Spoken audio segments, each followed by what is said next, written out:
The year was 1861, but the seeds of conflict had been planted long before. For more than half a century, the young United States had lived with a contradiction, a nation founded on liberty, yet built on slavery. In the North, cities were rising. Factories churned with the rhythm of progress. Immigrants poured in, railroads snaked across the land, and industry promised wealth and opportunity. But in the South, life moved to a slower, older rhythm. Cotton was king, and behind the grand plantations and the wealth of the few were 4 million enslaved people whose labor sustained the Southern economy. Their songs carried through the night, songs of sorrow, faith, and quiet hope. Hope that one day, freedom would come. Scales hashed the Great Divide. As the 1800s unfolded, the question that haunted the nation was simple. Would slavery expand, or would it end? Each time America added new land, from the Louisiana Purchase to the westward expansion, the debate reignited. Should these new territories allow slavery or remain free? Compromises were struck, like the Missouri Compromise of 1820 and the Compromise of 1850. But each one was only a bandage on a deep wound. In Congress, fiery speeches filled the chambers. In the streets, mobs clashed. The newspapers screamed headlines that deepened the divide. The South warned, "Our way of life is under threat." The North replied, "No man should own another." Ballot box hashed the rise of Abraham Lincoln. Then came the election of 1860. A tall, self-taught lawyer from Illinois, Abraham Lincoln, rose to national prominence. He spoke calmly but firmly against the spread of slavery into new territories. When Lincoln won the presidency, without carrying a single Southern state, it sent shockwaves through the South. To them, his victory meant only one thing. Their world was about to end. Before Lincoln could even take office, state after state declared secession. South Carolina first, followed by Mississippi, Florida, Alabama, Georgia, Louisiana, and Texas. They claimed they were defending their rights and sovereignty. But behind those words was one defining issue: the right to hold slaves. Cross swords hashed the Union fractures. In February 1861, representatives from the seceded states gathered in Montgomery, Alabama, and formed a new nation, the Confederate States of America. They elected Jefferson Davis as their president and drafted their own constitution, one that enshrined slavery as lawful and protected. Meanwhile, in the North, confusion and outrage spread. How could Americans turn against each other? Could the Union survive if states were free to break away?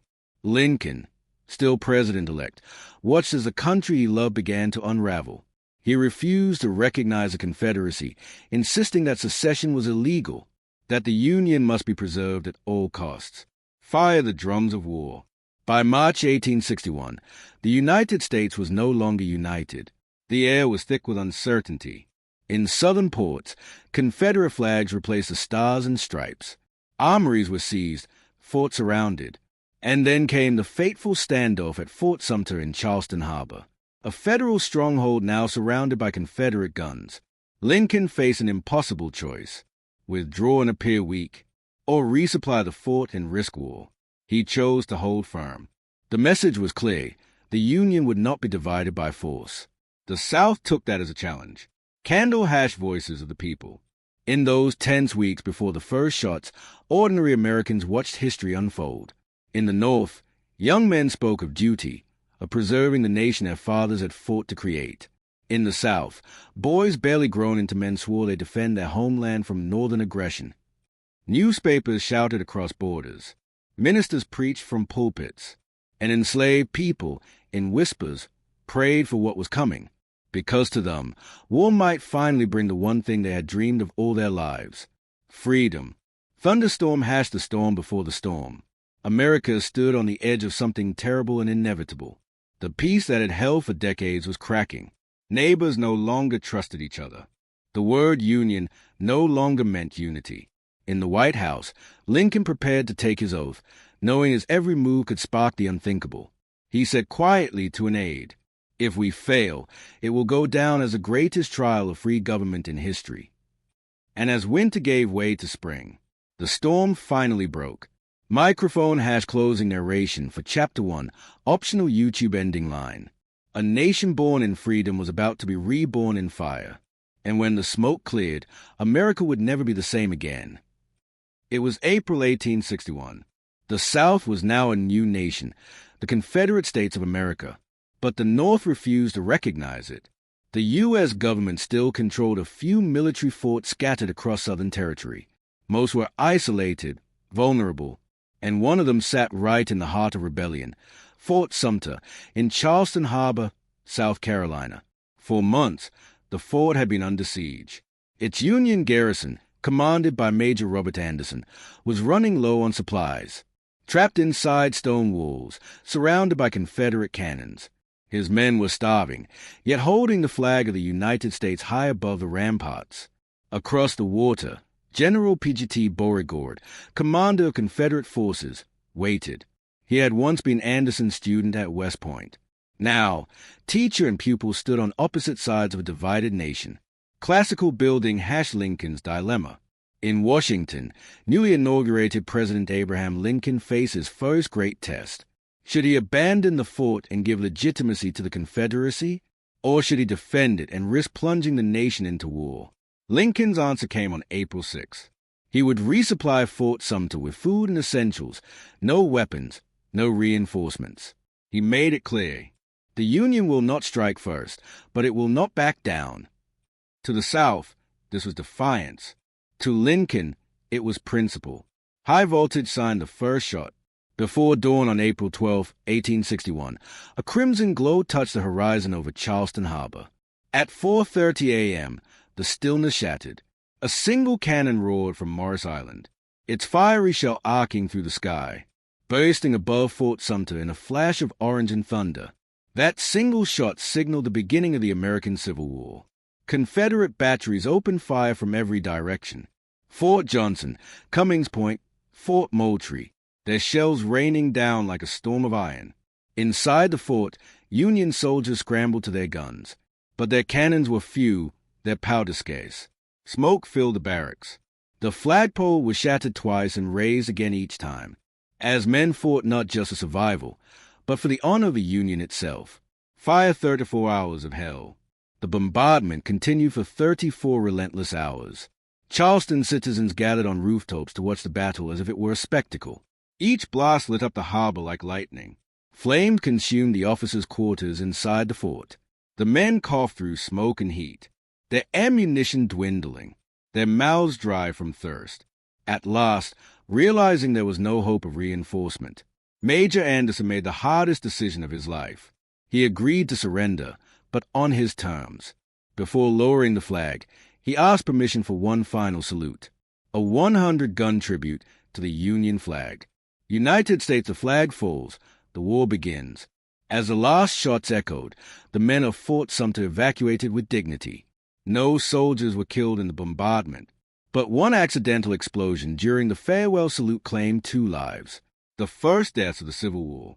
When the Confederate flag rose above Fort Sumter, church bell rang across the South in celebration. Crowds cheered in the streets of Richmond, New Orleans, and Atlanta. The long-dreamed Confederacy had proven its strength, but in the North, the reaction was thunderous. Crossed swords hashed to arms. When word reached Washington, Lincoln stood firm. On April 15, 1861, he issued a proclamation calling for 75,000 volunteers to put down the rebellion and preserve the Union. Within days, recruiting officers overflowed. Young men rushed to enlist, farmers, clerks, factory workers, teachers, believing the war would be short, glorious, and just. But Lincoln's call to arms had consequences. 4 more states, Virginia, Arkansas, Tennessee, and North Carolina, refused to fight against their Southern brothers. They too seceded, joining the Confederacy. Now, the line was drawn. Candle Hash families divided. The war wasn't just between states. It was between families. Brothers found themselves wearing different uniforms. Fathers fought against sons. Cousins who once shared a table now faced each other across battlefields. One man wrote in his diary, "We are fighting not strangers, but our own flesh and blood." The border states, Kentucky, Missouri, Maryland, and Delaware, were torn apart by divided loyalties. Neighbors spied, betrayed, and sometimes killed one another. The country had entered a darkness no one could yet imagine. Thunderstorm hashed the point of no return. With the fall of Fort Sumter, the question of peace vanished. Both sides were certain of victory. The North believed its industry and manpower would quickly crush the rebellion. The South believed its courage and cause would triumph over numbers. Neither side understood the scale of what was coming. Microphone # closing narration, YouTube ending line. The cannons at Fort Sumter did more than shatter stone walls. They shattered the peace of a nation. The American Civil War had begun, and before it ended, over 600,000 lives would be lost. The guns of Fort Sumter had barely cooled when the nation erupted into a frenzy. From the small towns of New England to the sprawling plantations of the Deep South, men rushed to enlist. In the North, the streets of Boston, Philadelphia, and New York were filled with parades and patriotic songs. Women waved handkerchiefs as soldiers marched past in brand new blue uniforms, believing the war would be over by Christmas. In the South, farmers and planters left their field behind, donning gray coats and pledging loyalty to their new Confederate nation. They spoke of honor, states' rights, and the defense of home. Both sides were certain that God was with them. Both were certain the other would break first. Cross swords # families torn apart. But behind the flags and the music was heartbreak. The war didn't just divide states, it divided families. In Virginia, two brothers named John and William Crittenden faced a cruel fate. One enlisted with the Union, the other with the Confederacy. Their mother said through tears, "I hope that when this war is over, God will give me back both my sons, not in coffins." Stories like this echoed across the land. Neighbors who once shared harvests now pointed rifles at each other. Church congregations split apart. Love turned to suspicion. And across every border state, brother truly fought against brother. This was no longer a political crisis. It was a war of the heart. National Park # the road to Bull Run. By summer 1861, the pressure was on. The North demanded action. Crowds in Washington cried, "On to Richmond," believing a quick strike at the Confederate capital would end the war. General Irvin McDowell, commanding the Union Army of the Potomac, reluctantly agreed. His soldiers were mostly volunteers, young, eager, and utterly untested. Many carried fancy gear from home, and some even packed picnic baskets, expecting a day's adventure. Opposing them stood General P.T. Beauregard, the same man who had fired the first shots at Fort Sumter. He waited near a quiet Virginia stream called Bull Run, outside a small railroad town named Manassas. Fired the first battle of Bull Run. On July 21, 1861, under a blistering summer sun, the Union Army advanced. At first, victory seemed certain. Northern troops pushed the Confederates back. Spectators from Washington watched from nearby hills, cheering as though it were a grand parade. But as the day wore on, chaos took hold. Confederate reinforcements arrived by train. The first time in history troops were moved to battle by rail. Among them was a quiet, intense man named Thomas Jonathan Jackson, who rallied his men under a hail of bullets. One officer shouted, "Look, there stands Jackson like a stone wall." From that moment, he was known as Stonewall Jackson, and his stand turned the tide. Explosions symbolized the chaos of defeat. As the afternoon sun dipped low, Union lines broke. Panic rippled through the ranks. Men dropped their rifles and ran. The spectators who had come to watch fled with them, their carriages clogging the roads back to Washington. It was a crushing humiliation. The war that was supposed to end in a single battle had just begun, and it was clear that it would not end easily. Casualties covered the fields. The cries of the wounded echoed through the night. The nation realized, for the first time, what war truly meant. Candle has the shock of reality. The morning after Bull Run, newspapers in both North and South told the grim story. What had begun as a patriotic celebration had turned into a nightmare. In Washington, fear and disbelief spread like wildfire. People who had boasted of easy victory now whispered about defeat. In the South, jubilation filled the air. But behind the cheers, there was unease. The Confederacy had won the battle, yes, but the cost was high, and the enemy was far from broken. Both sides now understood. This would be no quick war. It would be long, bloody, and merciless. Broken heart letters from the front. As summer faded, the first letters home arrived. A young Union soldier wrote to his mother, The bravest of men wept like children at what they saw. I pray to God I never see such sights again. A Confederate private wrote to his sweetheart, "We won the day, but my heart is heavy. The fields are full of dead boys who will never see home again." War had stripped away the glory, leaving only sorrow and mud. Here has the armies take shape. In the months that followed, both sides began to rebuild. The Union called for hundreds of thousands of new recruits. Training camps sprang up across the North, from Ohio to New York. In the South, General Robert E. Lee emerged as a new military advisor, soon to become Confederacy's most respected commander. The lines were hardening, the uniforms were changing, and across America, blacksmiths hammered iron, factories forged weapons, and the drums of war beat louder each day. Microphone # closing narration, YouTube ending line. At Bull Run, the illusion of an easy war died. In its place came a grim truth. This was a struggle for the very soul of America, and the rivers of blood had only begun to flow. The Civil War was unlike anything America had ever seen. It was the first modern war, a terrible experiment in technology and human endurance. Gone were the days of gallant charges and quick victories. Now, railroads moved whole armies.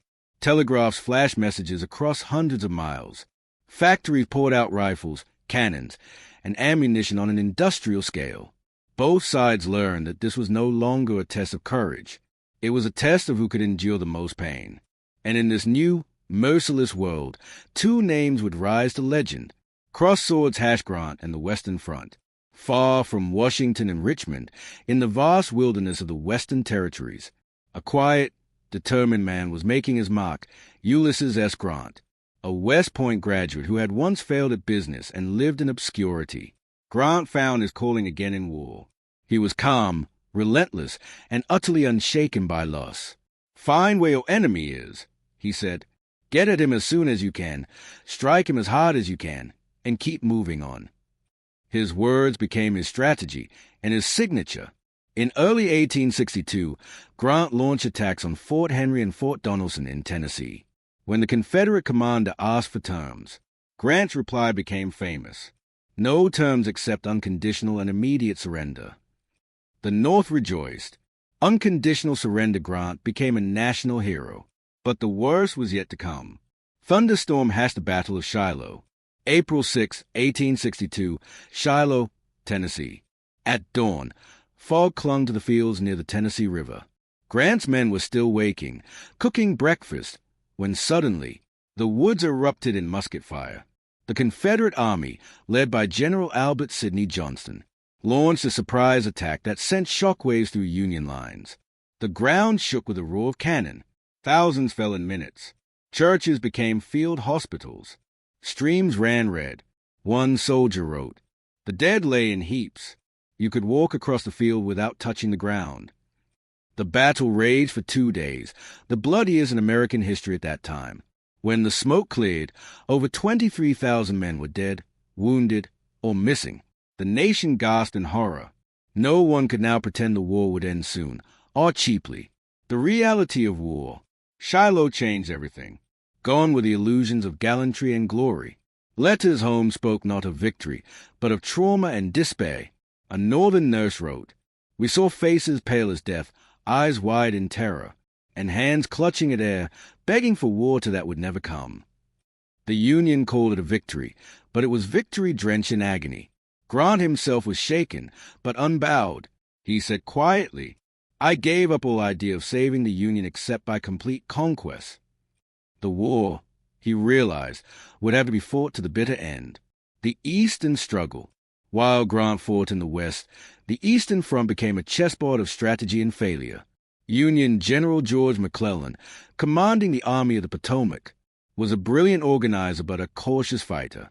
He trained his army to perfection, then hesitated to use it. Facing him was General Robert E. Lee, a Virginian who had once been offered command of the Union Army, but chose instead to defend his home state. Lee was bold, charismatic, and deeply religious.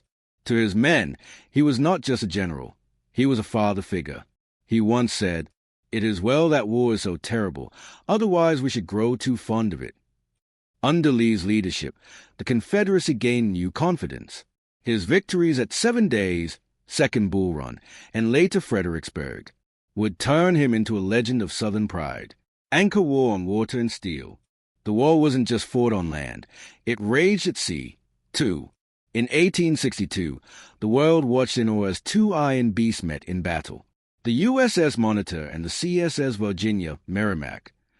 Their clash at Hampton Roads, Virginia changed naval warfare forever. For hours, the two ironclads blasted each other, their cannonballs bouncing harmlessly off armored hulls. When the smoke cleared, neither side had won. But wooden warships were now obsolete. The age of iron and industry had arrived. Fire the cost of victory. By the end of 1862, both sides were exhausted. Hundreds of thousands were dead. Disease spread faster than bullets. Camps reeked of death, and doctors, with little understanding of infection, amputated limbs by the thousands. Yet the armies kept marching. The factories kept running. And both presidents, Lincoln in the North and Davis in the South, refused to surrender their visions of America. Candle hash, the war hardens the soul. The war had changed the men who fought it. They were no longer volunteers chasing glory. They were veterans now, scarred, hardened, silent. Letters home became fewer, shorter, colder. Dreams of honor gave way to nightmares of survival. The poet Walt Whitman, who nursed the wounded in Washington hospitals, wrote, "The real war will never get in the books." Microphone hash closing narration, YouTube ending line. By 1862, the American Civil War had become a machine, fed by courage, driven by iron, and paid for in blood. And though both sides fought fiercely, only one would endure the storm to come. The summer of 1862 was a season of despair and determination. In the East, the Union armies had stumbled again and again. The South's brilliant commander, General Robert E. Lee, had turned back every attempt to capture Richmond. His daring, his faith, and his audacity made him a hero across the Confederacy. But Lee knew victory could not come from defense alone. He needed to strike north, to bring the war into Union territory, to break Northern morale, and perhaps even win recognition from Europe, where Britain and France were watching closely, ready to support the South if it could prove its strength. So, in early September 1862, Lee led 50,000 Confederate soldiers across the Potomac River into Maryland. His men were shoeless, hungry, and ragged, but they carried the pride of a nation on their shoulders. The lost order, fate, however, would intervene in a way that seemed almost impossible. As Lee's army marched, a Union soldier stumbled upon a bundle of cigars, wrapped in a piece of paper that turned out to be Lee's entire battle plan. It was Special Order 191, and it soon landed in the hands of Union General George B. McClellan. McClellan was brilliant, but cautious to a fault. Holding the order, he told his officers, "Here is a paper with which, if I cannot whip Bobby Lee, I will be willing to go home." He now knew exactly where Lee's army was and how it was divided. The opportunity of a lifetime had fallen into his hands. Crossed swords hashed the Battle of Antietam. At dawn on September 17, 1862, in the misty fields near Sharpsburg, Maryland, the two armies clashed by Antietam Creek. The first shots rang out near a quiet cornfield, a place that would soon be known as the Bloody Cornfield. Union and Confederate soldiers fired into each other at point-blank range. When the smoke cleared, every stalk of corn had been cut down by bullets, and thousands of bodies lay tangled in the earth. One soldier later said, "It was as if the whole harvest of death had been reaped in a single morning." The fighting surged across Dunkerchurch, through the West Woods, and into a narrow dirt lane that would forever be known as Bloody Lane. Men fought hand to hand, bayonet to bayonet. The earth turned to mud mixed with blood. By midday, the ground was so covered with bodies that soldiers could barely walk without stepping on the dead. And still, the cannons roared. War to wave the bridge of death. To the south, at Burnside's Bridge, Union forces tried again and again to cross a narrow stone span, defended by a few hundred Georgian riflemen. For hours, the bridge was a death trap. Every attempt was cut down by sniper fire. Union soldiers fell by the hundreds, their blue coats turning crimson as they floated downstream. Finally, late in the afternoon, Union forces broke through, but it was too late. Reinforcements from General A.P. Hill's division had arrived. saving Lee's army from total destruction. By nightfall, the field of Antietam was silent, except for the cries of the wounded. Candle has the cost of a single day. When the sun rose on September 18th, the magnitude of what had happened became clear. In just 12 hours of fighting, more than 22,000 soldiers were killed, wounded, or missing. More Americans fell on that single day than in the Revolutionary War, the War of 1812, and the Mexican-American War combined. The creek that ran beside the battlefield ran red with blood. Reporters called it the day the angels turned away their eyes. Lee's army withdrew back into Virginia. The Union had technically won the field, but the victory was so costly that even triumph fell hollow. Statue of Liberty Lincoln seizes a moment. Yet from this nightmare, President Abraham Lincoln saw an opportunity, not just for the army, but for the soul of the nation. 4 months, he had been waiting for a Union victory, to announce something bold, something that would redefine the war. And now, with Lee's retreat, Lincoln acted.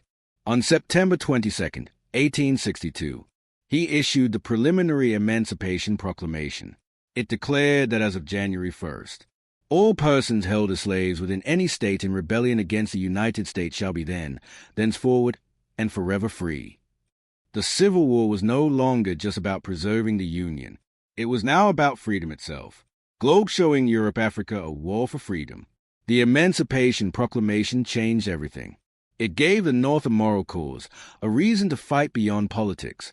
It discouraged Britain and France from supporting the South, for no European power wanted to be seen backing slavery, and for enslaved men and women across the South. The news spread like fire through whispered words and midnight songs. They knew that if the Union triumphed, freedom was coming. Broken heart the faces of Antietam. Photographer Alexander Gardner arrived days after battle. Through his lens, he captured the first photographs of the dead ever shown to the public. When the images were displayed in New York City, crowds fell silent. They stared through the glass, seeing, for the first time, what war really looked like. Gone were the parades and songs. The faces of the fallen told the truth. War was not glory. War was grief. Microphone # closing narration, YouTube ending line. Antietam was a victory drenched in blood. A turning point not for its triumph, but for its meaning. From that day forward, the Civil War was no longer just a battle for a nation's unity. It became a war for humanity's soul. By 1863, America was a land divided not just by battle lines, but by suffering, sacrifice, and survival. The war had dragged on for 2 long years. Cities once bustling with trade now echoed with the sound of distant cannon fire. Farms lay abandoned, railroads torn apart, and families torn in half. Every household, north or south, had someone missing: a son, a husband, a father, or a brother gone to war. And every letter from the front was opened with trembling hands, because it might be the last one. Woman #rice women of the war. When men went off to fight, women stepped forward to fill the void. In the North, women worked in factories producing weapons, uniforms, and ammunition. They organized sanitary commissions, collected supplies, and even served as nurses on the front lines. One such woman was Clara Barton, a small, soft-spoken teacher who became known as the angel of the battlefield. With nothing but a wagon and her courage, she rode through gunfire to tend to the wounded, bandaging men where they fell. Her tireless work would later lead her to found the American Red Cross. Meanwhile, in the South, women faced hunger and hardship like never before, with the Union blockade choking southern ports. Food became scarce, salt was worth its weight in gold, and homes were burned in the path of advancing armies. One diary from Georgia read, "There is nothing to eat, nothing to wear, and no men left to till the fields." And yet, women endured, plowing land, running farms, raising children alone, and keeping the embers of hope alive. Dove #buys and secrets. Not all women waited quietly. Some took the war into their own hands. Harriet Tubman, already a legend for leading enslaved people to freedom through the Underground Railroad, became the first woman in American history to lead an armed expedition. She guided Union troops through the swamps of South Carolina, freeing over 700 enslaved men and women in one daring raid. In the shadows, Spies worked for both sides. Rose and Neil Greenhow, a Washington socialite, sent coded messages to Confederate generals hidden in sewing baskets. Elizabeth Van Lew, a Union spy in Richmond, pretended to be mad, crazy Bet, they called her, while secretly feeding critical intelligence to the North. The war, it seemed, was fought with whispers as well as rifles. Broken heart the plight of the enslaved. For millions of enslaved African Americans, the Civil War was not a distant event. It was a door to freedom slowly creaking open. As Union troops marched deeper into the South, enslaved people began to flee plantations by the thousands, risking everything to reach the lines of the Union Army. They called these safe zones contraband camps, where men, women, and children lived in rough tents, hungry but free. Some of the men joined the Union Army, forming the United States Colored Troops, USCT, determined to fight for the freedom of their people. One soldier wrote home, "Before the war, I was considered less than a man. Now, I wear the uniform of the United States." The war had begun to rewrite what freedom truly meant in America. Newspaper, the power of the press. Back home, newspapers became the window to the war. Every headline carried stories of victory, loss, and rumor.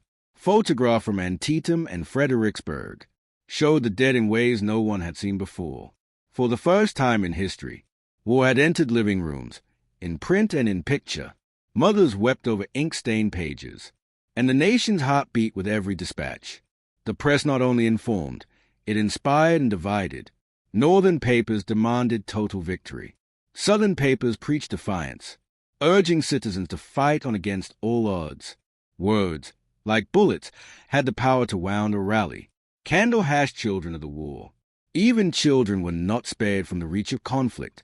Boys too young to fight worked as drummer boys, carrying the rhythm of battle across the fields. Others served as messengers or water-bearers, witnessing horrors that would haunt them forever. In homes, little girls learned to weave bandages, while mothers prayed at candlelight, their eyes fixed on the road, hoping to see a familiar figure returning from war. Dove hashed faith and hope. Churches became hospitals, schools, and sanctuaries. Faith was the only comfort left for many. Preachers in both North and South declared that God was on their side. But as the graves multiplied, many began to question what God truly wanted of a nation that was tearing itself apart. Still, in the darkness, songs rose. From black churches in the South came the hymn, "Go down, Moses. Tell old Pharaoh, let my people go." The melody carried across camps and towns. A prayer, a prophecy, and a promise. Clark hashed the war at home. As months turned into years, life behind the lines became a war of its own, a war of endurance.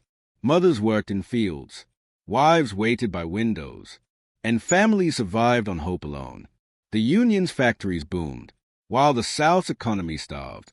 Money lost its value, and food riots broke out in cities like Richmond and Atlanta. Yet, despite the suffering, people on both sides clung to a single belief, that the war must mean something, that all this pain could not be in vain. Microphone hash closing narration, YouTube ending line. They say only soldiers fight wars. But behind every soldier is a mother, a wife, a child, a dream. The Civil War was not just fought on battlefields. It was fought in the hearts of millions who refused to surrender their hope. By the summer of 1863, the war had reached a crossroads. The Confederacy, though battered, still stood defiant. Its armies, under the brilliant leadership of General Robert E. Lee, had won stunning victories at Fredericksburg and Chancellorsville. But the South was running out of men, food, and faith. Lee believed that one more great victory on Northern soil might finally force President Lincoln to negotiate peace. So once again, the gray columns of the Army of Northern Virginia marched across the Potomac River into Union territory, singing and smiling, their flags waving proudly. Their destination, Pennsylvania. National Park hash a town called Gettysburg. On July 1st, 1863, two armies, by sheer chance, collided near a quiet farming town called Gettysburg. Union cavalry under General John Buford spotted Confederate troops approaching from the west. Buford, realizing the high ground around town was key, ordered his men to hold it at all costs until reinforcements arrived. He stood in the steeple of a Lutheran seminary, watching the gray waves roll toward him, and said quietly, "The devil's to pay." Cross swords, #day 1. The struggle begins. The fighting began in the early morning. Outnumbered Union soldiers held their ground fiercely. But by afternoon, Lee's men, under General A.P. Hill and General Richard Ewell, pushed them back through the town. Civilians hid in basements as bullets shattered windows. One young girl, Jenny Wade, was struck by a stray bullet while baking bread, becoming the only civilian killed during the battle. By nightfall, the Union Army, now led by General George G. Meade, dug in on a ridge south of town, a line that stretched across Cemetery Hill, Culp's Hill, and Little Round Top. Lee saw his chance. He believed one final push could break the Union line and end the war. Fire Day 2, the Battle for the Hills. On July 2nd, the fighting exploded again. Lee ordered his generals Longstreet, Hill, and Ewell to attack both Union flanks. It became one of the fiercest days in American history.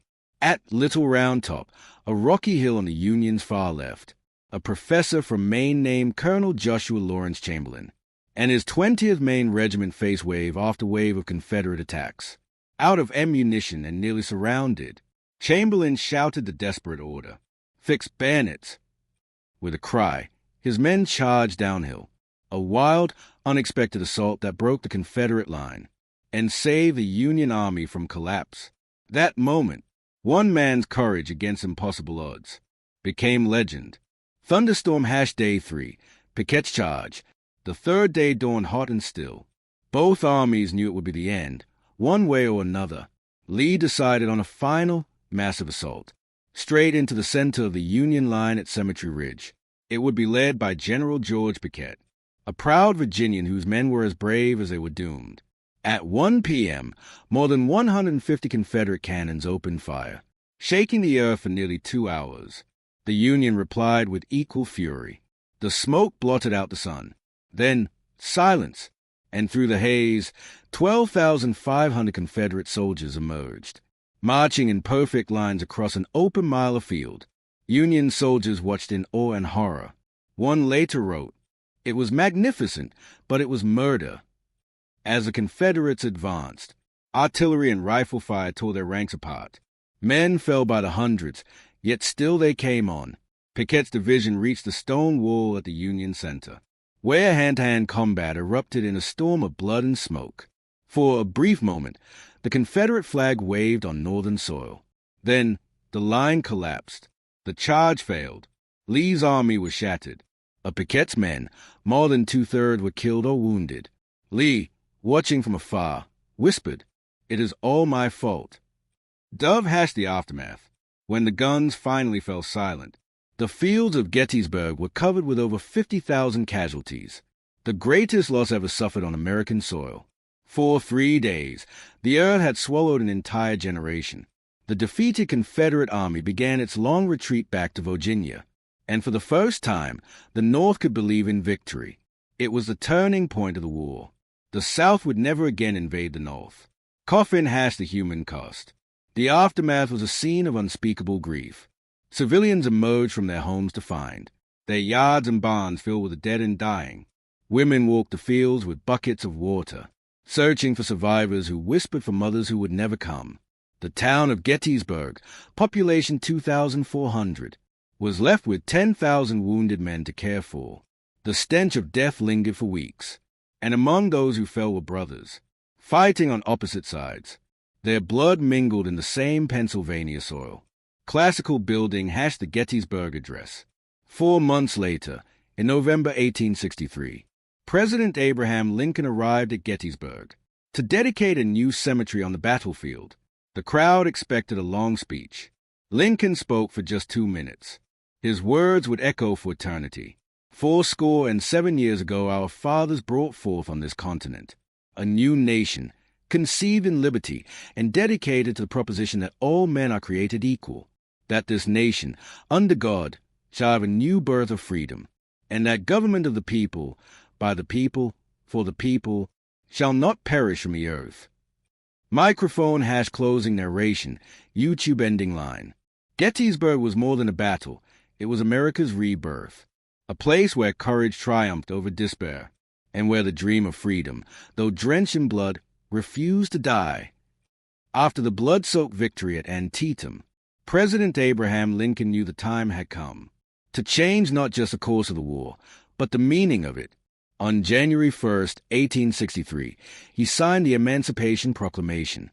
It declared that all enslaved people in states still in rebellion shall be thenceforward, and forever free. Church bells rang across the North. Black communities rejoiced in the streets, singing hymns of liberation. But in the South, the word sparked fury and fear. Freedom had been declared, but it had yet to be won. The Civil War was no longer just a battle to save the Union. It was now a crusade for human freedom. Fire the Great Awakening. For millions of enslaved men and women, the proclamation was a signal, a distant trumpet call that said, "Run, fight, live free." All across the South, enslaved people began escaping to Union lines. They came barefoot, hungry, and carrying nothing but hope. They were called contrabands of war. Union generals, unsure at first, began to realize that these men and women were not just fleeing the Confederacy. They were breaking it apart from within. Every field left empty, every labor gone, weakened the Southern war machine. And many of those men, once considered property, now sought to fight for the cause of liberty. Crossed swords hashed the birth of the United States Colored Troops, USCT. In early 1863, the Union Army officially formed the United States Colored Troops, regiments made up of African American soldiers, commanded by white officers but driven by the fire of purpose. Over 180,000 black men would eventually wear the Union blue, making up nearly 10% of the entire Northern Army. They were farmers, laborers, and freedmen. Some had escaped from plantations. Others came from free states where slavery had never touched them. But all shared one mission: to destroy the institution that had enslaved their people for generations. One soldier said, "Better to die for freedom than live one more day in chains." Shield hashed the 54th Massachusetts, heroes of glory. Among the first and most famous of these regiments was the 54th Massachusetts Infantry, led by Colonel Robert Gouldshaw, a young abolitionist from Boston. His men trained harder, marched farther, and endured the mockery of those who said black soldiers could never fight like white men. But they proved everyone wrong. On the night of July 18, 1863, the 54th led the assault on Fort Wagner in South Carolina, a heavily fortified Confederate position near Charleston. Under a storm of cannon fire, the men of the 54th charged forward, climbing over walls, through smoke and sand, fighting hand-to-hand against impossible odds. Colonel Shaw fell leading his men atop the parapet. Half of the regiment was killed, wounded, or captured, but their courage electrified the North. Newspapers declared, "The men who died at Fort Wagner have earned the everlasting honor of their race." The story of the 54th became a rallying cry, a symbol that black soldiers were not only capable, but indispensable to the Union cause. Scales hashed the battle within. Despite their bravery, black soldiers faced discrimination within their own army. They were paid less than white soldiers, $10 a month instead of $13, and were often assigned the most dangerous labor tasks. When Congress learned of it, the outrage grew. By 1864, equal pay was finally granted, a victory that proved freedom was not a gift, but something to be owned, demanded, and fought for. Bomb courage under fire. Across the war's final years, black regiments fought with valor at Port Hudson, Milliken's Bend, and Petersburg.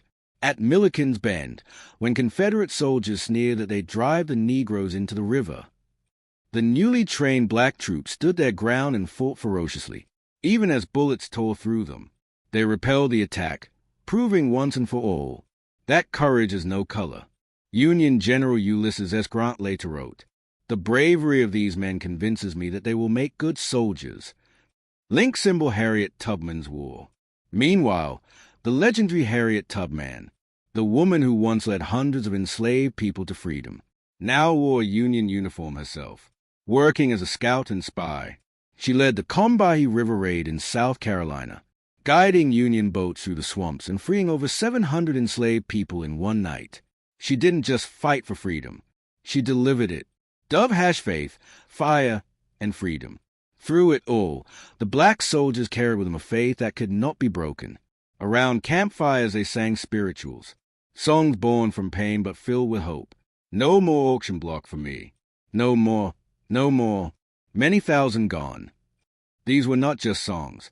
They were declarations that a people once bound in chains were now standing as warriors of liberty. Classical building a changing nation. By the end of the war, more than 38,000 black soldiers had given their lives to the Union. They fought not only for a country that had enslaved them, but for the promise that one day their children would be free Americans. When Lincoln met a group of black soldiers at the White House, he removed his hat, a gesture of deep respect. He said softly, "Without the help of the black soldiers, the war against the South could not have been won." Microphone closing narration, YouTube ending line. The Emancipation Proclamation changed the words of the war, but the black soldiers changed its soul. They fought not for revenge, but for redemption, and in their courage, America found its truest meaning. By early 1865, the American Civil War was entering its final, brutal stage. 4 long years of blood and sacrifice had left both North and South exhausted, yet neither was ready to yield. But history was closing in, and 2 men stood at the center of it all. Ulysses S. Grant and Robert E. Lee. Crossed swords, 2 commanders, one destiny. Robert E. Lee, the Confederate general, was admired by his men, calm, dignified, and brilliant in defense. He had once been offered command of the Union Army but chose loyalty to his home state, Virginia. Now, he fought to preserve a cause that was crumbling around him. On the other side stood Ulysses S. Grant, a man of quiet resolve and relentless will. He wasn't flashy. He didn't chase glory. But once he fixed his eyes on victory, he never let go. President Lincoln had finally found in Grant the leader he needed, a general who would fight, not retreat, fire the war of attrition. Grant understood something few others did. The Union could afford to lose men. The Confederacy could not. So he changed the game. Instead of chasing quick victories, he pressed constantly, battling Lee from the wilderness to Spotsylvania, from Cold Harbor to the siege of Petersburg. Each clash was like a hammer blow, grinding down Lee's army bit by bit. Men fell by the thousands. Fields turned red with blood. And still, the fighting went on. One Union soldier wrote, "We sleep in mud, we march in rain, but we can see the end now, somewhere beyond the smoke." Lee's once proud army was shrinking. Supplies were scarce, morale was fading, and the Confederacy itself was collapsing from within. Abandoned house the fall of the South. By 1865, the South was starving. Cities lay in ruins, railroads torn apart, farms burned. The Confederate capital, Richmond, Virginia, was barely holding on. Then, in April, Grant's forces broke through defenses at Petersburg. Lee's line crumbled. His men retreated westward, desperately hoping to regroup. But there was nowhere left to run. Run of the final chase. For 9 relentless days, Grant pursued Lee across Virginia. Every road, every river, every field became a trap closing tighter. Cavalry blocked his escape. Union infantry pressed from behind. Exhausted and starving, Lee's soldiers began to surrender in small groups. Horses fell dead from hunger. The Confederate dream was dying on its feet. Lee's officers begged him to keep fighting, to go into the mountains and wage guerrilla war. But Lee refused. He looked at his men, ragged, barefoot, half-starved, and knew the truth. "It is not worth another life," he said quietly. "The time has come to end this." Dove Appomattox. On April 9, 1865, Lee met Grant in a small brick house in Appomattox Courthouse, Virginia. The room was silent except for the scratch of pens as they wrote the terms of surrender. Grant, muddy from the field, spoke gently. He offered generous terms, no humiliation, no prison. Lee's men could return home with their horses to rebuild their lives. When the meeting ended, Lee stepped outside. As he mounted his horse, his soldiers gathered around him, tears streaming down their faces. He simply said, "Go home, all of you, and be good citizens." The war, America's greatest tragedy, was finally over. United States, a nation reunited, but broken. When word spread that Lee had surrendered, bells rang in northern cities, cannons fired in celebration. Men and women wept in the streets, believing peace had at last returned. But in the South, silence hung heavy. Fields were empty, homes burned, and millions of newly freed men and women stood at the edge of a new world, uncertain, but free.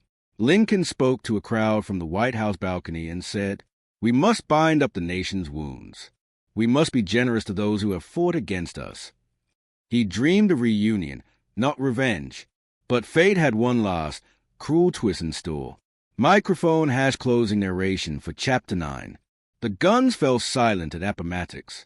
But in the heart of America, another battle was about to begin. A battle for the soul of a reunited nation. April 1865. The cannons were silent. The blue and the gray had laid down their arms. A war that claimed over 600,000 lives, more than any other in American history, had finally come to an end. Cities smoldered, families were shattered, and the landscape of the South lay in ruins. The United States had survived, but the question now was, could it ever be whole again? United States, the martyr president. Only 5 days after Lee's surrender, tragedy struck. On the evening of April 14, 1865, President Abraham Lincoln attended a play at Ford's Theater in Washington, D.C. As laughter filled the hall, a shot rang out. Actor John Wilkes Booth, a Confederate sympathizer, had fired the bullet that would change history. Lincoln slumped forward, mortally wounded. The next morning, at 7:22 a.m., he was gone. When word spread, the nation wept. Men cried openly in the streets. Church bells tolled across every state. Lincoln had preserved the Union, but he would not live to see it healed. "Now he belongs to the ages," whispered Secretary of War Edwin Stanton. Ear of rice, the price of freedom. The war had ended slavery. The 13th Amendment, passed in 1865, abolished it forever. For nearly 4 million freed men and women, the dream of liberty had finally come true. They walked out of fields, left plantations, and sought new lives. Some searching for lost family members, others building schools and churches of their own. But freedom, though won, was fragile. The South resisted change. Former slaves faced new systems of oppression, sharecropping, violence, and laws designed to keep them powerless. Still, they endured, because for the first time in centuries, hope was real. Classical building rebuilding the South. The era that followed was called Reconstruction, a time of rebuilding, reconciliation, and reckoning. Union soldiers occupied southern towns. New governments were formed, loyal to the Union. Former slaves were granted the right to vote, and some even held public office, a remarkable transformation in a land once built on bondage. But not everyone accepted it. Groups like the Ku Klux Klan rose in violence and hatred, determined to turn back the clock. The scars of war became scars of race and politics, and the dream of true equality began to fade under the weight of fear. Dove hashed a divided peace, even as railroads were rebuilt and fields replanted. The emotional wounds between North and South lingered. Families who had once fought side by side were still bitter enemies. Cemeteries stretched for miles, silent reminders of the cost of disunion. Both sides told their own stories of the war. The South spoke of lost causes and honor, while the North spoke of union and freedom. In truth, both were right, and both were wrong, because the Civil War wasn't just a fight between armies. It was a fight for the very meaning of America. Sunrise, the legacy that endures. Decades passed.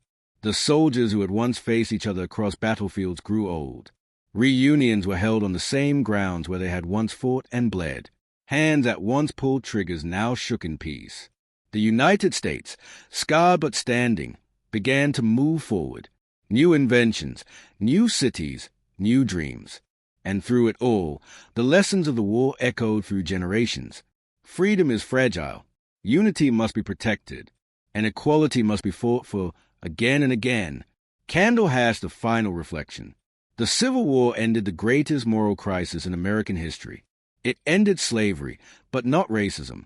It saved the Union, but left deep divisions that would take centuries to heal.